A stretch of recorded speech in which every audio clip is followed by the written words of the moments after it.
Once again welcome to humanities hive और मेरे साथ आप क्लास 12th की पॉलिटिकल साइंस पढ़ रहे हैं। कंटेम्प्रेरी वर्ल्ड पॉलिटिक्स हमने स्टार्ट की थी और कंटेम्प्रेरी साउथ एशिया चैप्टर हमारा शुरू हो चुका है, जिसमें हमने डेमोक्रेसी इन पाकिस्तान कर लिया विद एमसीक्यू मैंने शॉर्ट्स में कराए हैं। डेमोक्रेसी इन बांग्लादेश कर लिया, उसके एमसीक्यू शॉर्ट्स में कराए हैं। और उसके बाद आज हम करेंगे monarchy and democracy in Nepal. और इस टॉपिक के बाद फिर इसके भी एमसीक्यू शॉर्ट्स में करेंगे। एक एक टॉपिक के, अगर आप सोचो एक एक टॉपिक के भी आप 5 और 10 एमसीक्यू करेंगे तो एक चैप्टर से कितने सारे एमसीक्यू प्रिपेयर हो जाएंगे। ठीक है, उसमें मैंने अभी रीजनिंग एजर्शन के तो ऐड किए ही नहीं है। मैंने बांग्लादेश के रीजनिंग एजर्शन के क्वेश्चन भी बना लिए हैं, वो भी मैं आपको शॉर्ट में फिर करवा दूंगी। चलो टॉपिक स्टार्ट करते हैं। हम नेपाल की बात कर रहे हैं, एक ऐसा नेशन जो कंप्लीट हिंदू नेशन है और जहाँ मोनार्की सिस्टम रहा, और ऐसा मोनार्की सिस्टम जहाँ राजा के हाथों में असीमित शक्तियाँ थी। ठीक है, Nepal was a Hindu kingdom in the past and then a constitutional monarchy. फिर मोनार्की सिस्टम भी रहा, कॉन्स्टिट्यूशन बनाया गया for many years, but in 2006 it declared itself to be a secular state. उसके बाद 2006 में उसने अपने आप को सेक्युलर स्टेट डिक्लेयर कर दिया। ये सारे फेजेस अभी हम पढ़ेंगे डिटेल में, ये सिर्फ अभी आप इंट्रो कर रहे हो। सबसे पहले 1990 में जनता ने डिमांड शुरू करी, किसके अगेंस्ट मूवमेंट शुरू करा? ऑटोक्रेटिक रूल के अगेंस्ट। ठीक है, उसके बाद 2002 का करेंगे, देन 2006 का करेंगे, 2008, 2015 एंड लास्ट 2025 या 26, कुछ भी लिख दो। ठीक है, ये करंट सिनेरियो का ऐड कर लेंगे। चलो इतने फेजेस में आप करेंगे ना, देखना आपको क्लास में ही यहीं पे लर्न होगा। ठीक है, बस आप ध्यान से सुनते जाओ। अब ऑटोक्रेटिक रूलर है, इट मीन्स असीमित शक्तियां हैं राजा के पास। The king of Nepal also exercised unlimited powers. The power to appoint and dismiss prime minister was also vested in him. ठीक है ना, देखो प्राइम मिनिस्टर को अपॉइंट कर सकते हैं, डिसमिस कर सकते हैं, इतनी पावर है उसके पास, संसद को भंग कर सकते हैं। But political parties and the common people of Nepal have wanted a more open and responsive system of government. लेकिन जनता किसकी डिमांड कर रही है? डेमोक्रेटिक रूल की, एक ऐसी गवर्नमेंट की जो जनता के प्रति अकाउंटेबल हो, रिस्पॉन्सिव हो, ज़्यादा ट्रांसपेरेंसी से काम करे। But the king with the help of the army retain full control over the government and restricted the expansion of democracy in Nepal.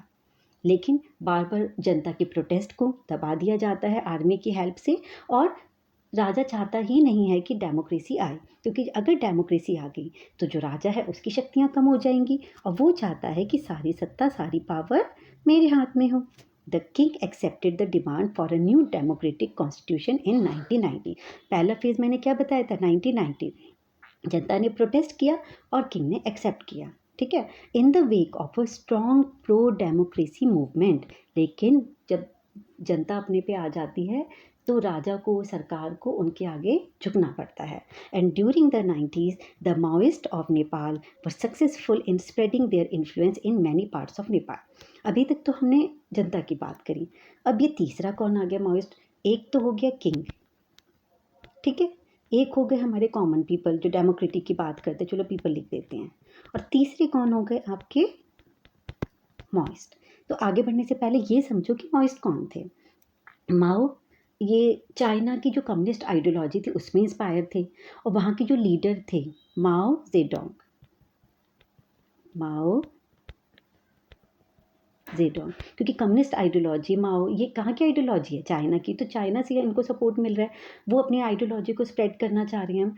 तो माओ जेडोंग से इंस्पायर थे। 1996 में पीपल्स वॉर की शुरुआत करी नेपाल में, किसके अगेंस्ट? मोनार्क के अगेंस्ट और एलाइट पीपल के अगेंस्ट, माओइस्ट लोगों ने। क्लियर? एंड धीरे धीरे इनका इन्फ्लुएंस नेपाल में बढ़ता चला गया। अगर आप इनके लीडर की बात करें तो पुष्प कमल दहल एंड बाबू राम भट्ट राय, ये दो इनके मेन लीडर थे, माओवादी जो विचारधारा थी नेपाल में। और 2006 में बाद में फिर ये पॉलिटिक्स में शामिल हुए। स्टार्टिंग में ये ऐसे ही मूवमेंट और प्रोटेस्ट करते थे, आर्म्स रेबिलियन का यूज़ करते थे और वायलेंस का यूज़ करते थे, इलीगल तरीके से ये मनी को कैप्चर करते थे लोगों से। ठीक है, तो वायलेंट था काफ़ी, पर धीरे धीरे धीरे जब पॉलिटिक्स में शामिल हुए तो जो इनका आर्म्स का यूज़ था, इन्होंने वायलेंस को कम करना शुरू कर दिया। अब समझ में आ गया माओइस्ट कौन थे। तो during the 90s the Maoist of Nepal were successful in spreading their influence in many parts of Nepal. और जो कॉमन पीपल थे, जो बैकवर्ड एरिया के लोग थे, नेपाल उन जनता का सपोर्ट मिल रहा था माओइस्ट को, तो धीरे धीरे इनका इन्फ्लुएंस बढ़ गया। They believed in arms insurrection against the monarch and ruling elite. और ये आर्म्स के यूज़ को बहुत ज़रूरी मानते थे कि बिना हथियारों के या सशस्त्र विद्रोह के बिना हम मोनार्क और एलाइड पीपल के खिलाफ नहीं लड़ सकते। And this led to a violent conflict between the Maoist guerrillas and the armed forces of the king. अब कॉन्फ्लिक्ट तो होना ही है माओ में और किंग में, तो ट्रायंगुलर कॉन्फ्लिक्ट हो गया, किंग है, पीपल है और माओइस्ट है। लेकिन अभी हम यहाँ की किसकी बात कर रहे हैं, किंग की और माओइस्ट की, ठीक है। अब ये गोरिल्ला एक्टिविटीज़ क्या होती है, माओइस्ट गोरिल्ला क्यों लिखा है, जैसे जो नक्सलाइट है होते हैं या ये माओइस्ट है, पेड़ों के पीछे छुप के या जंगल में छुप के दुश्मन पे अचानक से अटैक करना, ये आप गोरिल्ला एक्टिविटीज़ समझ, आई होप कि आपको समझ में आ गया होगा, ठीक है। तो उसके बाद हमारा next point, the turmoil in Nepal continued. अब किंग और माओइस्ट के बीच कंटिन्यू कॉन्फ्लिक्ट हो रहे हैं, तो टर्मोइल वाली सिचुएशन हो गई नेपाल में। And Maoist had considerable public support, लेकिन जनता का इनको पूरा सपोर्ट है। But the unpleasing fact is that they also killed innocent people. लेकिन जब ये वायलेंस कर रहे हैं ना, ये नहीं देख रहे कि इनके हाथों आम जनता भी मारी जा रही है। And extorted money in an illegal manner, और गलत तरीके से ये लूटपाट करते थे, धन जुटाते थे। And the king sought to suppress the Maoist revolt, और किंग ने पूरी कोशिश करी कि माओइस्ट के जो रिवॉल्ट है उनको सप्रेस किया जाए। And this assume the form of a regular war between the Kings forces and the insurgent Maoist group. Continue king और माओइस्ट में कॉन्फ्लिक्ट चल रहे हैं। For some time there was a triangular conflict among the monarchist forces, the Democrats and the Maoists. Triangular conflict हो गया, एक तो king हो गया राजा, एक माओइस्ट ग्रुप हो गया और एक डेमोक्रेट्स हो गए, कॉमन पीपल हो गए। इन 2002 देखो, अभी हम सिर्फ 1990 से 2002 की कहानी पढ़ रहे हैं कि 2002 तक ये सिचुएशन थी कि ऐसे कॉन्फ्लिक्ट हो रहे थे, एक डेमोक्रेट्स था, एक माओइस्ट ग्रुप था और एक किंग था। कंटिन्यू वायलेंस वाली सिचुएशन, टर्मोइल वाली सिचुएशन नेपाल में बनी हुई है। 2002 में क्या हुआ, the king abolish the parliament, dismiss the government, thus ending even the limited democracy that existed in Nepal. ये बहुत बड़ी गलती थी राजा की कि 2002 में उसने पार्लियामेंट भंग कर दी, गवर्नमेंट को डिसमिस कर दिया, लोकतंत्र एक तरह से पूरी तरह से ख़त्म हो गया। अब क्या जनता और अदर पॉलिटिकल पार्टीज जो बैठेंगी या माओइस्ट जो बैठेंगे, बिल्कुल भी नहीं। All political parties and the Maoist came together to struggle unitedly against the king. अब सब एक साथ आ गए और होना भी पड़ेगा। जब आपको राजा के खिलाफ लड़ना है तो आप सबको अलग अलग नहीं, एक साथ होकर उससे लड़ना पड़ेगा। And they formed a united front for the restoration of multi party democracy and this came to be known as the 7 party alliance, SPA। Mao भी आ गए, अदर पॉलिटिकल पार्टीज भी आ गए और उन सब ने मिलकर क्या बनाया, 7 पार्टी अलायंस। कब, 2002 में, जब राजा ने संसद को भंग कर दिया, गवर्नमेंट को डिसमिस कर दिया और लोकतंत्र को ख़त्म कर दिया। कितना लर्न हो गया, 1990 वाला और 2002 वाला। 1990 में जनता ने प्रोटेस्ट किया ऑटोक्रेटिक रूल के अगेंस्ट, उसके बाद एक डेमोक्रेटिक दल भी है, एक माओइस्ट ग्रुप भी है, उसमें और राजा के बीच कंटिन्यू कॉन्फ्लिक्ट हो रही है और 2002 में संसद को भंग कर दिया गया।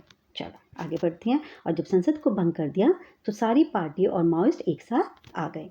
इन April 2006 there were massive country wide pro democracy protest. April 2006 में फिर से प्रो डेमोक्रेसी प्रोटेस्ट हुआ बड़े लेवल पे। The struggling pro democracy forces achieve their first major victory when the king was forced to restore the house of representatives that had been dissolved in April 2002। अभी हमने ऊपर क्या पढ़ा, 2002 में संसद को भंग कर दिया, गवर्नमेंट डिसमिस कर दिया, लोकतंत्र खत्म कर दिया। लेकिन जब लोगों का प्रोटेस्ट हुआ अप्रैल 2006 में तो राजा को उनकी बात माननी पड़ी और संसद को दोबारा से रिस्टोर करना पड़ा, जिसको उसने डिसॉल्व कर दिया था अप्रैल 2002 में। इतना क्लियर हुआ। तो हमने अभी तक क्या करा, 3 फेजेस कर लिया, 1990 वाला कर लिया, 2002 वाला कर लिया और हम 2006 पे पहुंच गए। याद होगा 2000, देखो ये जो 2006 में क्या लिखना है आपको, massive country wide pro democratic protest हुआ and the struggling pro democracy forces achieve their first major victory when the king was forced to restore the house of representatives that had been dissolved in April 2002। उसको दोबारा से restore किया गया। Clear? The largely non-violent movement was led by seven party alliance, the Maoist and social activist. अब सब साथ आ गए, माओइस्ट भी साथ आ गए, सोशल एक्टिविस्ट भी साथ आ गए। लेकिन पहले हमने माओइस्ट के लिए क्या पढ़ा था? वायलेंस। लेकिन जब अब ये एक साथ आ गए हैं, सेवन पार्टी अलायंस बन गया है, तो अब ये मूवमेंट तो कर रहे हैं बट नॉन वायलेंस 2006 के बाद। And Nepal's transition to democracy is not complete. लेकिन क्या अभी भी डेमोक्रेसी आ गई नेपाल में? No.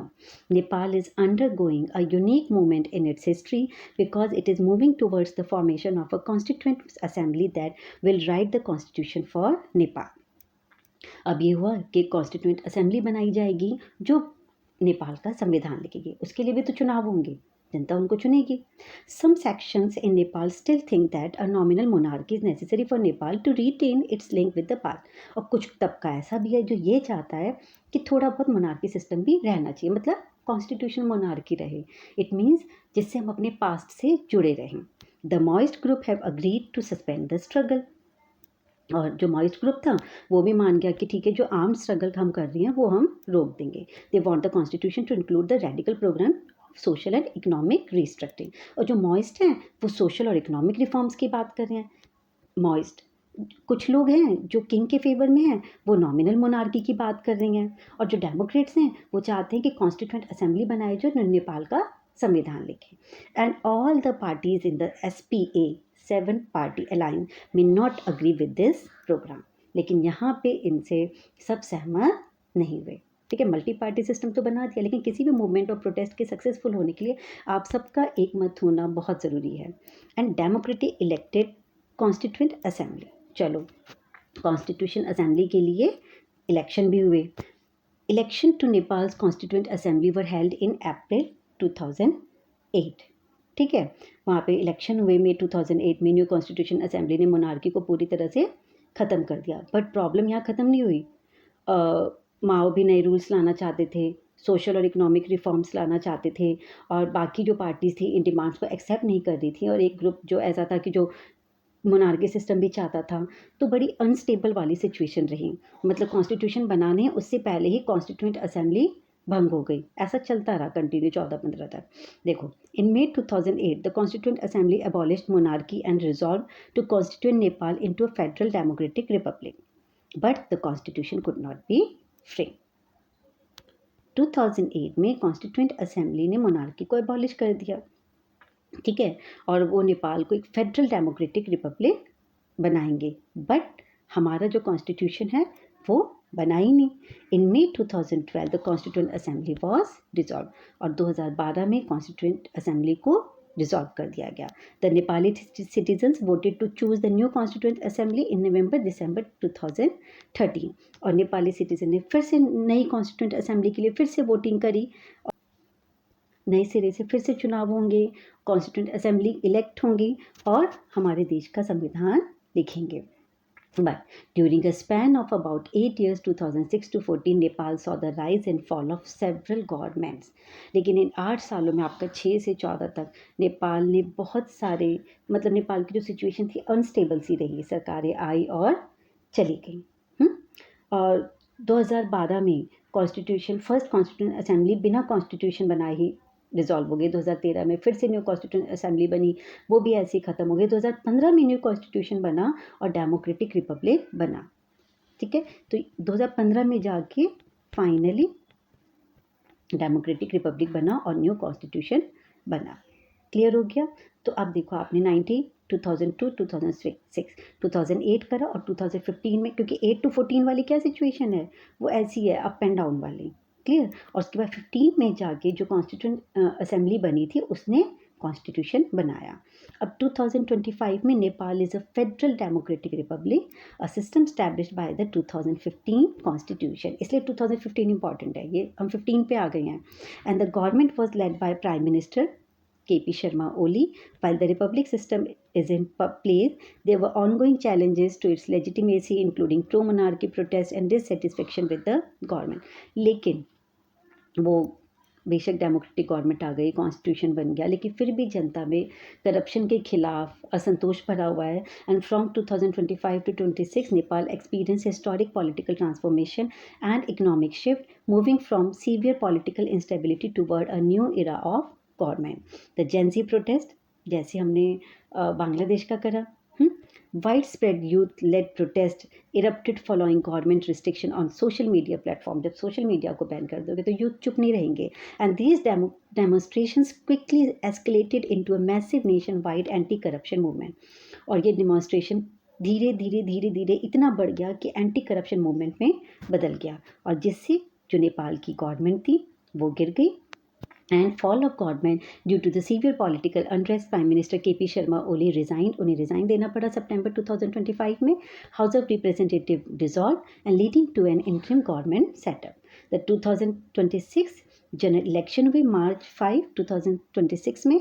Nepal had snap election where the Rashtriya Swatantra Party RSP led by Balen Shah achieved a historic landslide victory. Very very important. I know ये current scenario का है, बट आप अगर आंसर में इनका नाम भी लिख दोगे अगर नेपाल का क्वेश्चन आता है तो इनफ है। A new era Balan Shah became Nepal's youngest prime minister, marking the first time since 1999 that a single political party secured a majority, effectively ending decades of unstable coalition politics। क्योंकि अब तक तो ऐसी coalition वाली politics चलती आ रही है, but पहली बार ऐसा हुआ कि वो फुल मेजॉरिटी के साथ जीत के आए। ये पहले काठमांडू के मेयर भी रह चुके हैं बालेंद्र शाह, रैपर सिंगर हैं पॉलिटिक्स में आने से पहले। और इनके जो कई गाने हैं जो करप्शन के खिलाफ और सरकार के खिलाफ जो असंतोष उसको दिखाते तो जनता में काफ़ी फेमस थे, और फिर मेयर भी रह चुके हैं।